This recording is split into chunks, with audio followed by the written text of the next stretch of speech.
আজ আমি বানাবো সয়াবিন আলু পোস্ত। তার জন্য আমি এখানে সয়াবিনের প্যাকেট একটা কেটে রেখেছি 10 টাকাওয়ালা, আর 250 গ্রাম আলুকে এরকমভাবে কেটে রেখেছি। রানা হোমমেড কিচেনে আপনাদের স্বাগত জানাই। তাহলে দেখে নিন আমি সয়াবিন আলু পোস্তটা কী করে রান্না করি। আর আমি আগে থেকে জল গরম করতে দিয়ে দিয়েছিলাম। এবার ওর মধ্যে পরিমাণ মতো নুন দিয়ে দেব। এবার কেটে রাখা আলুগুলো দিয়ে দেব।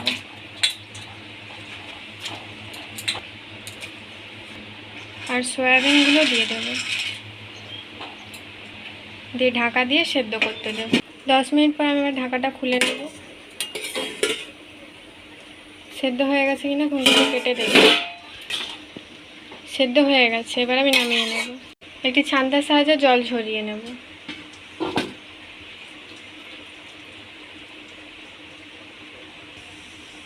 জল ঝরানো হয়ে গেছে। এবার আমি কড়া বসিয়ে কড়াটা গরম করব। কড়াটা গরম হয়ে গেছে, আর পরিমাণ মতো সরষের তেল দিয়ে দেবো। এবার তেলটাকে আমি খুন্তির সাহায্যে চাড়িয়ে নেব, যাতে সয়াবিনগুলো ভাজার সময় চিটে না যায়। তেলটা গরম হয়ে গেছে, এবার সেদ্ধ করে রাখা সয়াবিন আর আলুগুলো দিয়ে দেব।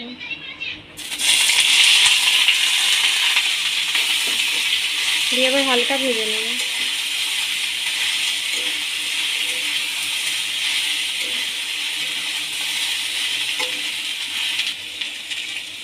আর আমাদের গাছে একটি টমেটো হয়েছিল ছোট ছোট, ওই জন্য আমি কাঁচা টমেটো দিয়ে দিচ্ছি।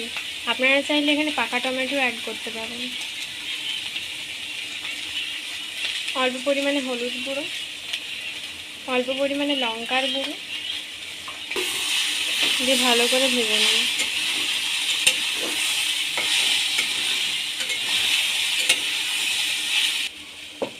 আর আমি আগে থেকেই 50 গ্রাম পোস্ত বেটে রেখেছিলাম, এবার ওটা দিয়ে দেব। বাটিটা ধুয়ে আর একটু জল দিয়ে দেব।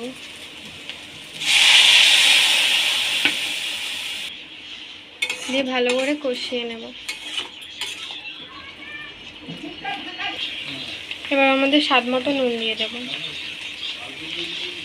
আমার ভিডিওগুলো যদি আপনাদের ভালো লেগে থাকে তাহলে সাবস্ক্রাইব করুন আমাদের চ্যানেলটি, যাতে পরের ভিডিওর জন্য নোটিফিকেশান আপনারা পান। স্বাদ মতো চিনি দিয়ে দেব। এই রান্নাটি সম্পূর্ণ নিরামিষ। আপনারা বাড়িতে অবশ্যই ট্রাই করবেন আর খেয়ে কমেন্টে জানাবেন কেমন লাগলো।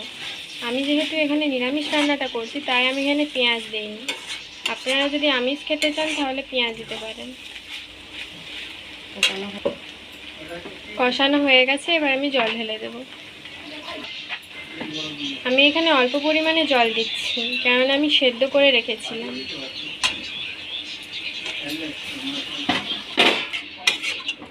দিয়ে হালকা নেড়ে নেব।